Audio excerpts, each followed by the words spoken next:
Hello, everybody. Welcome back to Jazz Talk, my favorite segment of the show, where I interview local jazz musicians. This week we have Trace. Trace, how are you doing? I'm doing just fine. How about yourself? I'm doing pretty good, Trace. It's great to have you on today. First of all, tell the audience a little bit about yourself, what you do here, what you play, and just stuff like that. Well, my name is Trace Freeman. I'm currently in my second year of music education here at West Texas A&M. My primary instrument is the saxophone, more specifically the baritone saxophone. I love it. It's my baby. I see. Anything else? What year are you? Oh, this is my second year, yeah. Did you say what you're studying already? Yeah, music education. Okay, perfect. Well, the first question I have for you is, I guess it's two parts of the question. How long have you been playing saxophone for? And if it's more specific, how long have you been playing Bari for? Well, I started music in the 5th grade. And like at the second half of the first semester of my 5th grade year, we started putting together the instruments, started playing on mouthpieces. So I guess about 8-9 years. And then I remember finding out what the other saxophones were when I was in the 7th grade, and I asked my director if I could play Bari, and he said, we'll look into it your 8th grade year. Okay, yeah. And that's when I started playing. I started playing Bari after my after marching season of my 8th grade year. I see. Oh, you marched in 8th grade, really? I went to a really small school, and they just put 8th grade apart, or 8th grade with the high school band. Okay, so I 8 see. through 12. Yeah, I see. But when did you start playing jazz? Oh man, I think my first experience with a jazz band was I guess it was going into my 7th grade year. I went to a summer band camp at South Plains College, and they had a little jazz program there, or not a program, but they had an opportunity for you to play jazz. You can just show up and play. There was no audition process, and it was a really cool and like interesting first impression of jazz because anybody could show up. We had the normal jazz setup like saxes, bones, and trumpets. Yeah. Then we also had euphoniums. We had a tuba and we had a bass clarinet in that ensemble as well, just because they wanted to show up. Yeah. And that was my first experience with jazz, and I was just blown away by it because my director was telling me about it. And the funny thing about my director is that he's a euphonium player, but he's so into jazz and he wanted it to be a big part of my high school, but it's just never really happened. But it was a cool experience, and it really opened up my eyes to be like, whoa, this jazz thing's kind of cool. And playing a primarily jazz instrument can really just open some doors to new playing styles. So when you went to this thing, did you start playing Bari sax like for jazz band in there, or were you playing a different type of saxophone? Oh no, I was still an alto. Okay, yeah. When did you start switching over and being like, I prefer Bari saxophone for jazz? Well, So how I found out about Bari is I was listening to, it was the Cuphead soundtrack when that game came out. I was listening. That also introduced me to jazz as well. I see, yeah. And listening to it, I would hear this lower sounding instrument, and it was like that's not a tuba. I thought it was a bass clarinet. I asked my director about it. He's like, oh yeah, that's a Bari. And I was like, oh, that's cool. I didn't know I knew there were different types of saxophones, but I just didn't know that much about them. Yeah. Especially their names. And I was like, and that's when I started asking about saxophone and Bari and all that. And I was super excited to play Bari, which I think is so funny because a lot of people, especially in school, they get put on tenor or Bari kind of because they need it. They just need a Bari in the band. But I was one of the only people who wanted to switch instruments. Interesting, I see, yeah. And then ever since my 8th grade year, that's kind of just, I've been getting away from alto and really just specializing in Bari. I see. What made you so attracted to the genre of jazz? I guess, like going back to my introduction, like it was listening to all of those Cuphead tunes. I was like, dude, this is not what we play in band. This is not what, like, it's all fast paced. There's all these people just coming up with lines out of nowhere. And a lot of the styles are just, they're cool, and I guess that's what just got me into it. It was like, this isn't playing marches. Playing just slow pieces for UIL. This is really a way to express yourself and really like get out of your shell maybe a little bit. Because for me, right, since I specialize in Bari, playing in concert band isn't nearly as fun. I still enjoy it and I love it, But playing on a color instrument part, you're there for support, you're there for texture, and you're not supposed to play out, right? That's a given. But in jazz band and in really other smaller ensembles, it's more of just, it's an outlet, right? Like I feel I feel so much pressure when I play in a concert band to be like, all right, I gotta just provide this texture. If I play too loud, they're gonna get mad or tell me to play quieter. But I've rarely ever been told to play quieter in a jazz band, and I see. That just feels it feels great. It feels great like that. I see.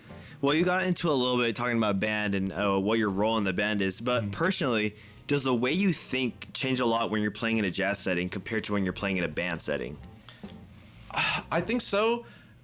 Like with me, going back to it, in my mind when I'm playing in a concert band, it's just constantly, it's rather whole notes or quarter notes or whatever you're playing to support. And I think, especially when you transition from a concert band setting to a jazz setting, especially being newer, like I always, when I first started jazz, I felt more reserved, being like the same mindset, being like, I'm here for support and nothing else. I see. But okay. That's just not the case at all for Barry in a jazz band. So I just feel, when I'm in a jazz band, I feel a lot more, I think risk-taking is the wrong word. Maybe more outgoing. Okay. Right? I feel more ready to do something rather than just in concert band where I'm like, all right, I'm here, I'm doing my part, that's it. I see. Well, I'm not sure how familiar you are with, or how often you listen to jazz, but what are some of your favorite jazz artists, and why are they your favorites? Well, going back to Cuphead, the composer for that entire soundtrack is Christopher Madigan, who he's actually a jazz percussionist. He's a drummer. Okay. But just wrote some of the best music I've ever listened to. Yeah. And what he does that I like a lot is that he does, in a lot of the songs in Cuphead, the Barry is kind of prioritized. Like there's a lot of solo lines for Barry that are written into the music. They're not improv lines. They're not just the player coming up with something. He was like, I specifically want the Barry to do this. And that's really cool. And then more obvious answers, I really love Charles Mingus. He's a great bass player, and he also really likes the Barry too. I think there's just a correlation with it being a more bass instrument. I've really been getting into Pat Metheny and Lyle Mays. They have some excellent tracks that it's just easily become my favorites. But probably those four when I think about my favorite jazz artists. I see. Perfect. What are some of your favorite subgenres of jazz, and why are they your favorites? Ooh. That could be either listening or playing. Well, I really like listening to, I guess, just straight up fast swing. It's just interesting. Like I like how with swing it kind of loses its what makes it swing when you play it so fast, but at the same time it's like, this is just so cool. I don't know how people can just play this fast on the spot without like, I know how, it's practice, right? But it's still hard to comprehend. I really like fusion jazz, like it's just easy answer, right? But I always have a soft spot for ballads. Okay, especially the ones. They're so. There's one like "Little Darlin'" by Neil Hefti. It's so laid back, and it's honestly harder to play than like a straight up half note equals 150 swing tune.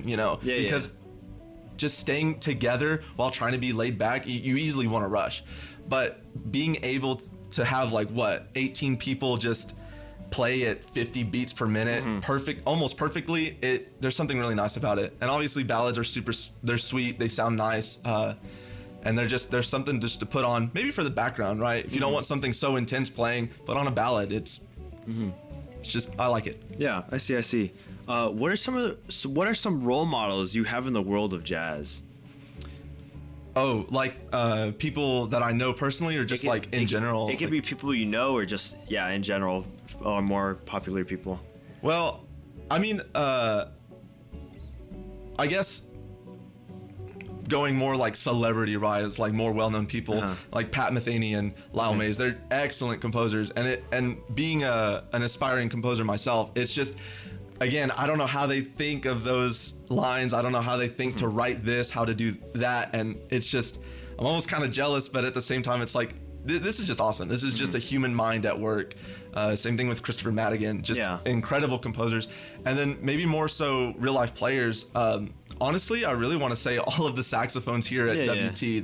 They're just, it's an incredible studio with like above average players, and it's just being around them just makes me want to be, play like them, or even be better than them.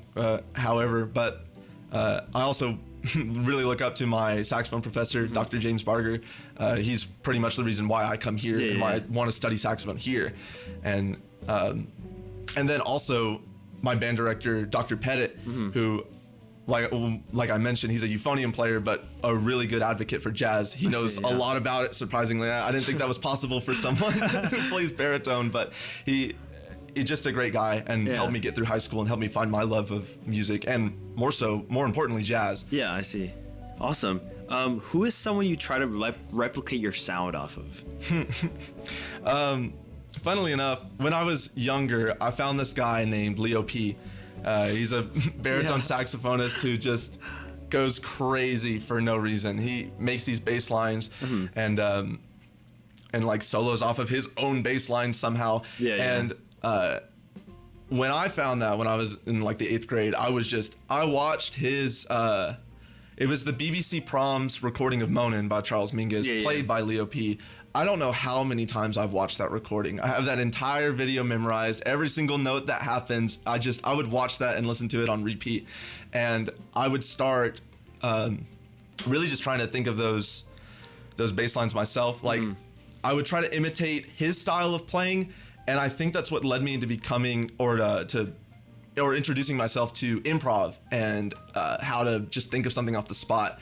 A lot of my improv comes from Leo P. Like ideas are based off of what Leo P has done, and it's making a bass line, adding more to it, and then just filling it in where the rests are, I guess.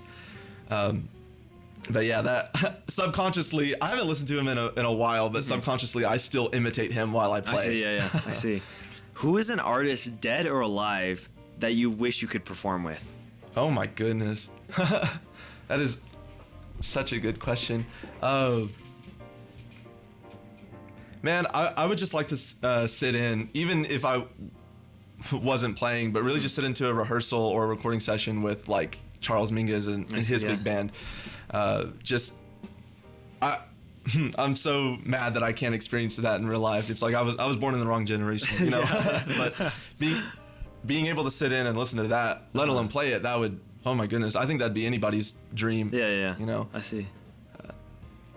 Yeah. Okay, well, this next question is going to take you for a loop, since considering you are a writer and, of course, a performer. But if you could take the playing ability or the writing ability of any artist ever, who and why would you pick them? Oh, goodness. Well, we'll go back to Christopher Madigan. I can't stop talking about this guy. Again, his writing style, it's all... it was made for the video game Cuphead, right? And Cuphead is a 2D platformer, and its art style as well as its music style is styled in like the 1920s, 1930s, just type of Steamboat Willie, rubber hose animation type style. So a lot of its music is kind of like that early jazz, early big band jazz, but just with a modern twist on it. Because, listening to older recordings and just older charts, I really don't hear that type of playing in this soundtrack that came out in 2017, right? As opposed to 1927. But his writing style, being a percussionist, he's super, I guess I would say resistant, or what's the right word? He's really conservative with his percussion abilities. Like there are drum solos sometimes, but there's nothing that's outrageous. He really prioritizes the winds more than anything. The drums, at least in his writing, it seems like it's just there to, keep the beat and add this other sort of just texture that you wouldn't expect.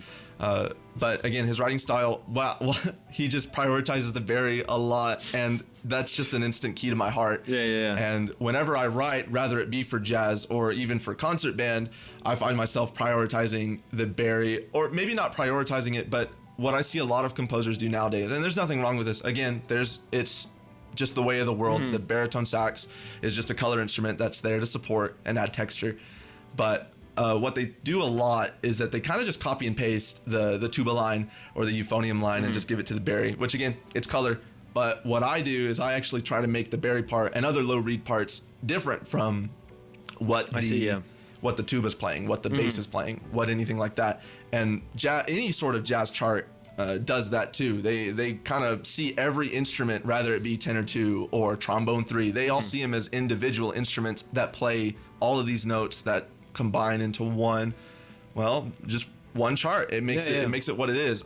You know, you can think of like your favorite tune and think of what the trombone 3 is doing, and you'd probably wouldn't think, well, probably not much, but you'd probably notice it if it was gone. Yeah. And that's really what I like about Christopher Madigan and other jazz composers, is that they prioritize every instrument actually, and they treat it as an instrument and not just as a supporting tool, even if it kind of is, right? Because you know, tenor 2 might not be the most fun thing to play as opposed to tenor 1, but tenor 2 still serves a super important role in making a big band. I see. It just wouldn't be the same without it. Yeah. Well, I want to get into your composing a little bit. I know you've composed a little bit for a couple groups here. I've played some of your compositions. Can you tell me the process of what it's like writing a chart, especially transposing something or just writing out a song that you already know exists and just making it for a jazz band or a small ensemble and stuff like that? Yeah, my arranging process always starts by listening to the song probably 100 times over. Especially, it's really easy if I like the song too. Like for instance, I arranged "Part-Time Lover" by Stevie Wonder for the Pet Band, just for a little bit of a smaller jazz ensemble, but still an ensemble nonetheless. And I've already liked that song. I've listened to it before, but in the process of arranging it, I've just listened to it over and over and over again. That'd be the first song I'd listen to for the day, and probably the last song I'd listen to for the day, if I really want to arrange something. And when you listen to something for that long, you start to realize you honestly find out more about the song. Like it's just a pop tune, right? It's not that complicated. It uses the same 4 chords over and over again, same patterns, but you still find out more the more you listen to it.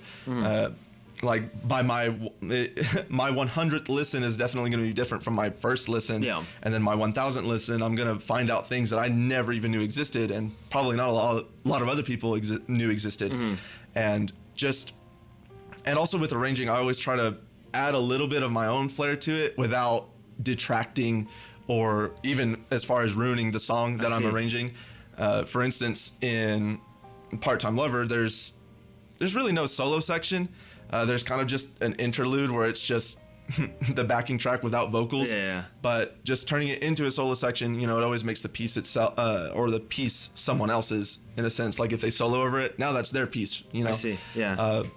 But I always try to stay to the book. I try to hear what I hear. But I do change a few things rather for consistency or compliance usually, because sometimes pop songs are in very unfavorable keys for instrumentalists, right? Especially for saxophones. Like you can think of a song that's popular now, and if you want to play it on saxophone, it's usually about like 6 sharps or something, which isn't too hard, but it's certainly harder than just 1 sharp or just a few flats. So obviously things like changing those is pretty imperative. Like I also just arranged "Ocean Man" by Ween for Pet Band, and in the original key for saxophone there's like 4 sharps, and then there's like 3 sharps for trumpet, and it's like we could keep it like that. It's not hard, but at the same time, especially when sight reading it, seeing those many sharps in a key signature is very intimidating and can throw everything out the window. So all I did was just raise it up a half step, and now it's nothing. I think it's 0 sharp, 0 flat for trumpet or something like that. It's just small changes like that, but staying true to the original. I see. I get you. When you're improvising, what exactly is going through your mind? Ooh, I like this question. I feel like what a lot of people get wrong in improvising, or not necessarily get wrong, but they just tend to overthink everything. They look at every single one of the jazz chords in changes, and they think, I have to play every single note in here, or I can only play the notes in this chord. And although you can, you really don't have to. A solo is yours. I'm under the impression that there is no such thing as a bad solo, but there is such thing as trying too hard. Whenever I'm improvising, I always look at the original key of what we're in, and that can carry you pretty far sometimes. But obviously you'll get some chords that kind of throw a curveball at you that have nothing to do with the key signature and all of that, and it can be a little intimidating. But if you just study the root of each chord and kind of just base it off that, solos don't have to be flashy. They don't have to be noodly. You don't have to play 20 notes in one beat. And honestly, something I've been trying to practice a little bit more is actually leaving a whole lot of rests in solos. I think rests it adds more value to the notes that you play in a solo. Maybe in something like a really fast half note equals 150 swing chart, maybe you noodle around, makes sense. But let's say in something like a ballad and you have an improv solo, playing 20 notes in one beat kind of just doesn't make sense. It just feels out of place, and you're trying too hard at that point. But just leaving room for rests and really more importantly to breathe, it adds more just texture to it, or not texture, but it adds more character, I think, and it makes your notes more impactful, right? But my process is kind of doing that, is just looking at the original key that we're in, being like, oh, we're in G major, I'm gonna play the notes that are in G major, or I might play a G blues scale or something like that. Just notes that would make sense. And especially if we get multiple runs, if we're practicing a chart and the first time I improv on it, I'm like, ooh, I really didn't like this. I didn't like the notes I used here. The next time we run this, I'm not going to use those notes and probably just stick to the ones that I know will sound good. I see. Yeah. That's kind of my process, is just trying not to overthink about it, which I know a lot of people do. Yeah. I do too. It's completely fair. Improving's scary. Awesome. Yeah. Why do you think jazz and people's emotions have such a close connection to each other?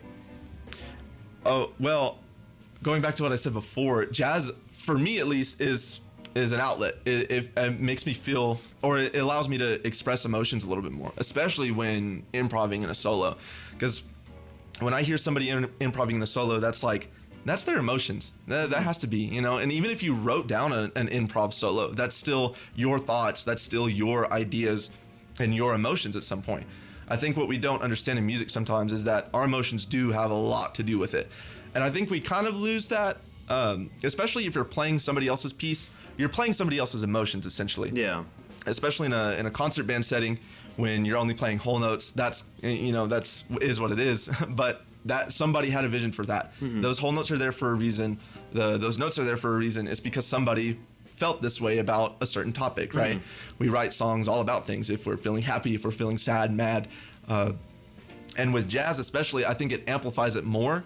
I don't necessarily know why, but I know it just does. Yeah. But that's why I like it a lot more, because it allows you to just be a little bit more emotional. And and for some people, playing a really mean solo can be a good way of letting out a lot of maybe pent up anger or something. Or if you're playing a ballad, like for instance, I loved when we did Goodbye Pork Pie Hat for Jazz 2 last year, when Kobe Mount was soloing on tenor.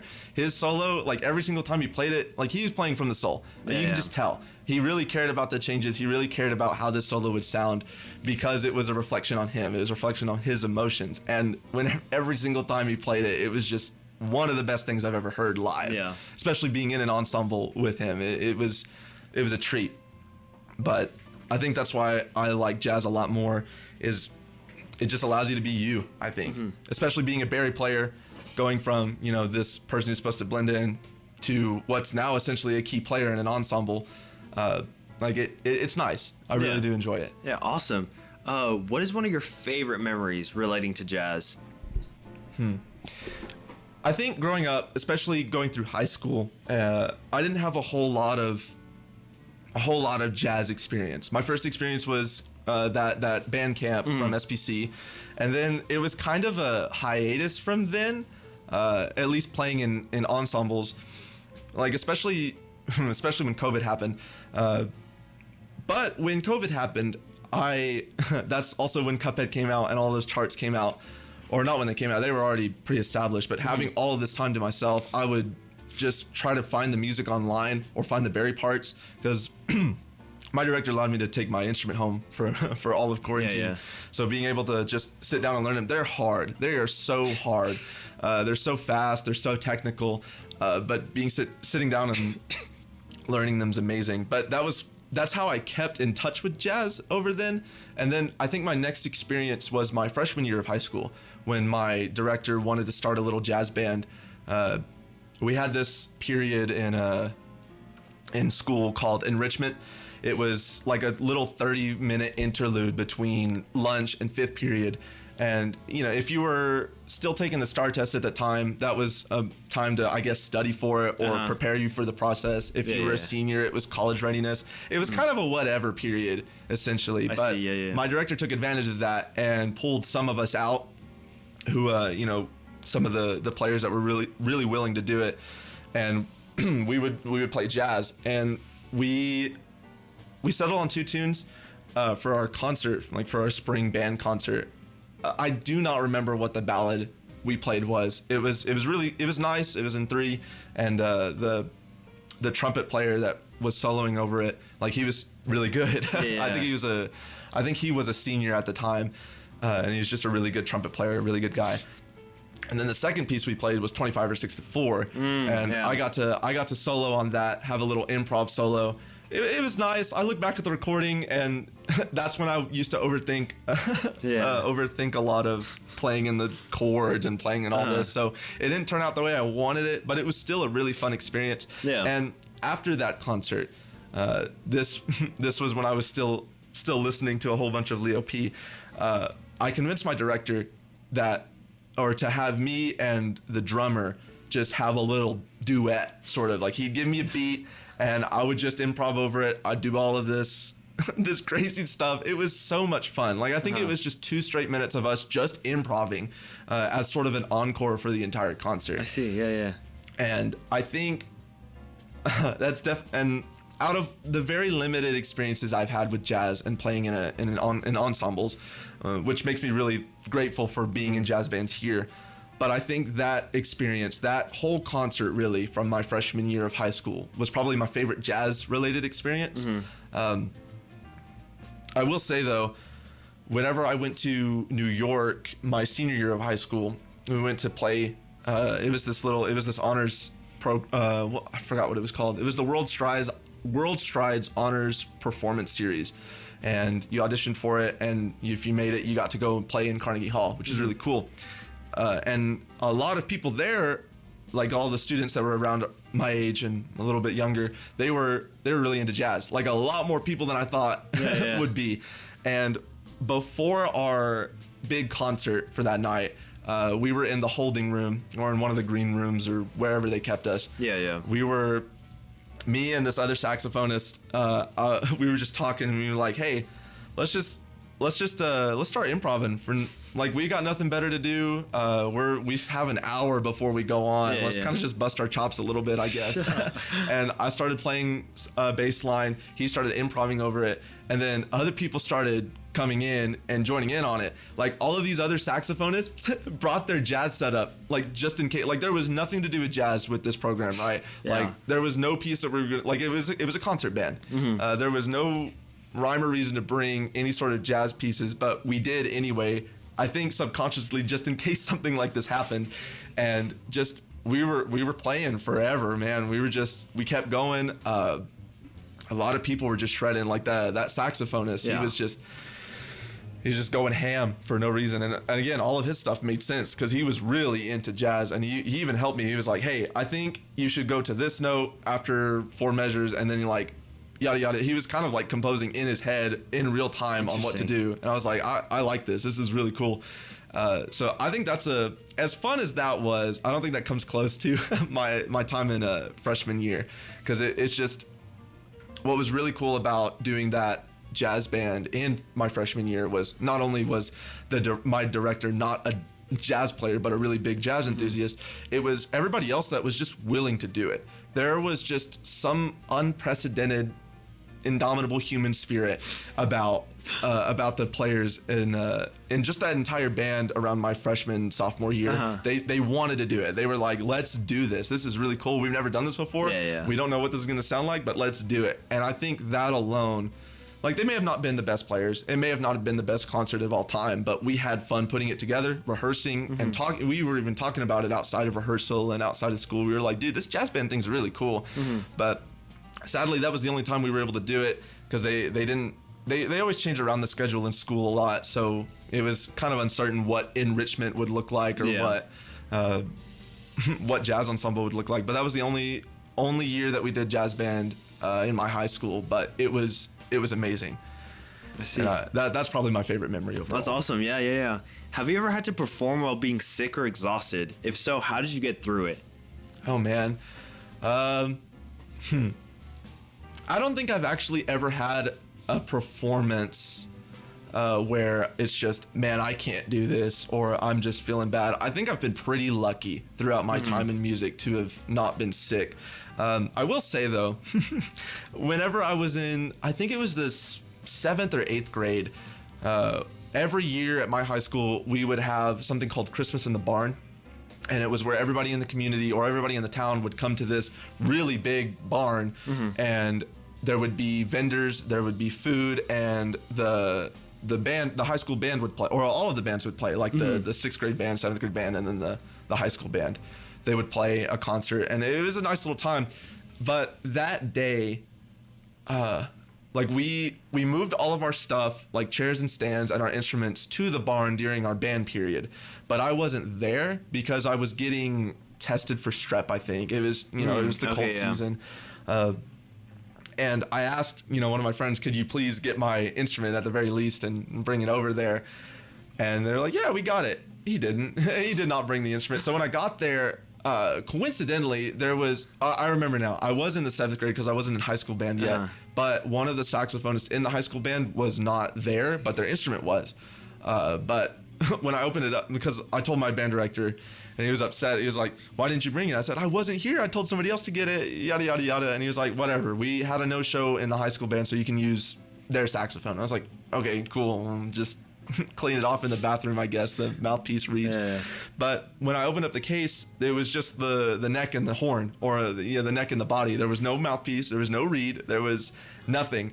And I remember getting it. I was like, well, I mean, I won't be able to play, but at least I can try to pretend, I guess. So just that entire concert, I was fingering through the music, but I was kind of singing it in my head until it got a little too loud, and I was like, okay, yeah, I can't do that. I got to do this silently. But my mom, after the concert, she was like, you did so good. I can't believe it. I was like, Mom, I wasn't playing. She's like, well, you made it look like you were playing, and that's all that mattered. I was like, thanks, Mom. But that was probably the closest experience I had to just being sick, I guess. Yeah, I see. I've been relatively lucky with not being sick for performances. I see. Yeah, that's good at least. What is the best advice you have ever gotten related to music? Oh, man. I think my favorite saying, I don't know who this comes from. It's a saying for a reason. It's said a lot, is don't compare your worst moments to somebody else's best. That's just unfair to you, and I guess the other person as well. Even if you kind of reverse it, don't compare your best moments to somebody else's worst. And ever since I've heard that, that's made me feel a lot better about myself, especially getting to university. I see again, the saxophone studio, it's cracked. It's amazing. There's so many every single one of the saxophones in the saxophone studio are just amazing players. And it's almost kind of intimidating, especially last year when I was coming in. I didn't know any of these guys, but they were just amazing. Yeah. And during recitals and stuff, like I was really timid and not outgoing as I normally would be, because it's like, these guys are so good. They've had years of experience. They're gonna smoke me in any sort of anything. But just thinking of those words, like, no matter how bad I do, it's not fair to compare that worst moment to someone else's best moment, right? Like, I can't compare me squeaking in a concert to like Dylan Martin's senior recital, That's not fair to anybody. And again, the other way around, I just can't see anybody comparing like, oh yeah, my senior recital was so much better than that time that you squeaked in a middle school concert. It's like that, like, what sense does that make? But I think those words have really helped me kind of just relax a little bit. Like, at the same time, these guys have had years of experience ahead of me. They've been doing it a lot longer. And I can't beat myself up for expecting to be what they are now at my freshman year. You know what I mean? I see, or any younger. And I think that applies to anybody else. Don't expect to be, or don't or don't beat yourself up for setting your expectations too high because you want to play better than someone who's been doing it twice as long or a few years longer. It's just like let loose a little bit, kind of focus on yourself and just do what you can do and don't worry about what other people will think. You're out there performing. They're out there watching. You know, you're giving a good performance, no matter if you squeak or not. Yeah, awesome. Yeah. Well, the last question I have for you, Trace, is what advice do you have for up and coming musicians? Man, just keep to it. When I was in the 5th grade, they made us do band. They, I really wanted to do art. My mom will tell you this story time and time again. I really wanted to do art. I didn't want to do anything music related. I was like, this is really dumb. I don't want to do band. I don't want to play a horn or sing or do any of this. I just want to draw. Yeah. But I am really thankful that they did make us do band, because I just found just a spark that was just ignited from countless support from my parents, my family, my band director, and other community members to just keep going with it. And this doesn't just apply to music. If there's anything that you love, you just want to just keep doing it. Try not to burn yourself out on it. Really study, find ways, listen to people who've done it longer than you, listen to people who just know what they're doing, who've been in your shoes before. But also don't set your expectations too high, because if you do that you don't meet them, I think that leads to burnout a lot more, or a lot more quickly. Just keep doing oh my goodness, stick to it. Like if there's something that you love, something that you're good at, something you can get paid for, just do it. I'm really fortunate to have this love of music and to be able to go here and try to find a career in this. Like I want to teach high school, or I want to teach high school bands. I just want to teach bands, teach music. And that is possible because of the endless amount of support that I've had from the community members of Crosbyton, Texas, and all of my family. And I wouldn't be able to do it without them. And to sort of flip that answer, like if there's someone that has a passion for it, encourage them every single way you can. Yeah. If you kind of just brush it off being like, yeah, that's kind of cool, you played a solo, whatever. I mean, like they're doing it to impress people. We do what we do to impress people, to make ourselves happy, to make everybody happy, right? Like if I go to a performance, like a jazz performance, like I am happy listening to all of this music, and I'm sure the people up there are happy playing this music for people that are happy to hear it. And stuff like that, it's like a cycle. It feeds into itself, and it's just amazing to experience, to witness, to go through. So to wrap that up, if you have something you're good at and you really love it, just keep to it. Find resources on it. And other way around, if you know somebody who is really liking something and wants to do this for a living, encourage them every single step of the way. Really congratulate them. That performance was amazing, dude. I can't wait to hear the next one. Stuff like that. Little stuff like that goes so much farther than anybody can just think. Even the own person, right? Like little words of encouragement like that really just goes so far. Yeah.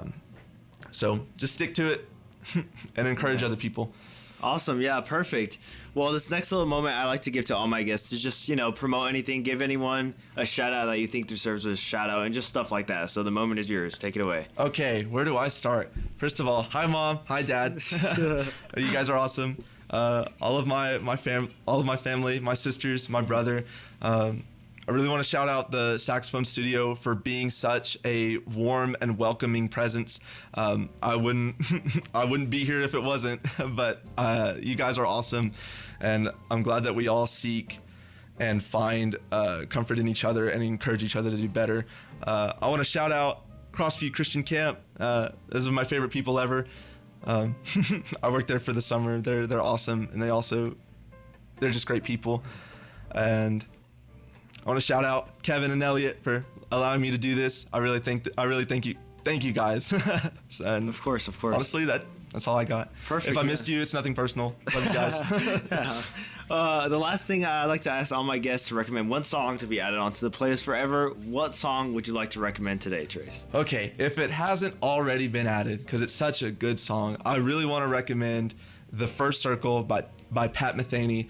Oh my goodness, those 9 minutes of just pure peak. It's my favorite jazz tune ever. And I'd like to hear it after this. Yeah, perfect. There we go. Well, thank you once again, Trace, for coming out to the show. It was an honor having you. It was a really great interview. Of course, everyone go check out the Instagram to see what pose Trace picked for our Polaroid. It should be a good one. I'm expecting high quality over here. But anyways, thank you all for tuning in. This is Jazz Talk, only on Jazzy Fridays, only on KWTS 91.1 FM. Make sure to stay tuned. We have a lot more coming up soon.